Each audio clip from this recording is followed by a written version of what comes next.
دوای گەیشتنی بۆ هەرێمی کوردستان لە ڕێگەی فڕۆکەخانەی هەولێری نێودەوڵەتیەوە سەرۆکوەزیرانی تورکیا دەستی کرد بە دیدار و کۆبنەوەکانی لەگەڵ لێپرساوانی باڵای هەرێم. لەو چوارچەوەیەدا داود ئۆغڵۆ لەگەڵ سەرۆکی هەرێمی کوردستان کۆبووەوە کە بە جۆرەی زانیاریەکانی کورسات نیوز مەسەلەی نەوت و داعش دوو تەوەری سەرەکی ئەو کۆبنەوەی بووە. دووە بەدوای کۆبنەوەکە لە کۆنگرەیەکی ڕۆژنامەوانی هاوبەشدا سەرۆکی هەرێمی کوردستان ڕایگەیاند هەرێمی کوردستان پەیوەندیەکی باشی لەگەڵ تورکیا هەیە و زۆر لە یەک و نزیکن، هەر بۆیە ئەو پەیوەندیانە بەردەوام دەبێت و گەشەی پێدەدەین. زۆر لە یەکترەوە نزیکین و بڕیاریشمان داوە کە بەردەوام بین لە مەشورەتکردن و هاوکاریکردن و پێکەوە دەبین لە شەڕی دژی تێرور و قوڵکردنی پەیوەندیەکانی دۆخۆلیمان و پەیوەندیەکانی عێراق و تورکیاش و ئەم سەردانەی ئومێدەوەرین کە دەستپێکێک بی بوو نەهێشتنی هەموو کەم و کوڕیەکانی کە پێشتر هەبووە. دواتر سەرۆکوەزیرانی تورکیا هەر لەو کۆنگرە ڕۆژنامەوانەدا ڕایگەیاند بەرقەراربوونی ئەمن و ئاسایشی عێراق و هەرێمی کوردستان بۆ وڵاتی تورکیا گرنگە، هەر بۆیە ئێمە هەموو هاوکاریەکی هەرێمی کوردستان دەکەین لە ڕووی ئەمنی و سەربازیەوە. هەروەک مەشقپێکردنی هێزی پێشمەرگی کوردستان لەلایەن تورکیاوە کاری لەسەر دەکرێت.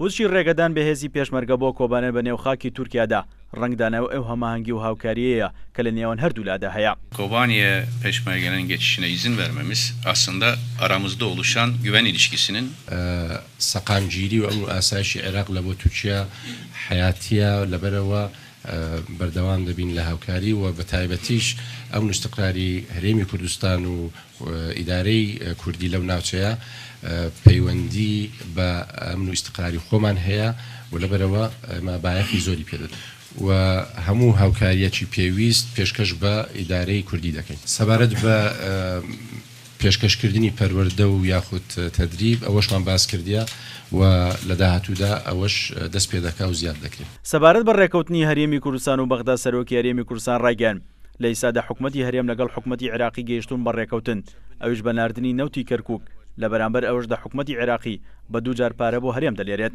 بەم شێوەیە کە ئەوان موچە بنێرن بە دوو وەجبە، هەر وەجبەی نیو ملیار حکوومەتی هەرێمی 150,000 بەرمیل لە نەوتی کەرکووک بە ئەو بۆڕیەکە لە هەرێمەوە ئاچی بوو تورکیا تەزدیری کرد، چونکە ئەو بۆڕی تر نەمەوە ئەوەی کە لە کەرکووکەوە چوو بوو مووسڵ و ئەچوو بوو تورکیا و دوای ئەوە وەفدی هەرێم بچی بووە ئەوەی باس لە هەموو گرفتەکان بکەن و بگەنە چارەسەرێکی بنەڕەتی. ئەمە دەستپێکە، وانە بڵێ اتفاقێکی نهایی بی، ئەمە دەستپێکە بوو ڕێککەوتنێکی بنەڕەتی.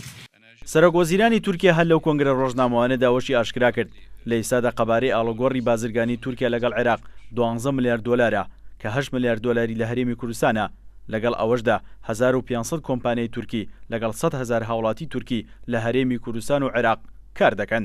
سیروان حوسێن، کورسات نیوز، هەولێر.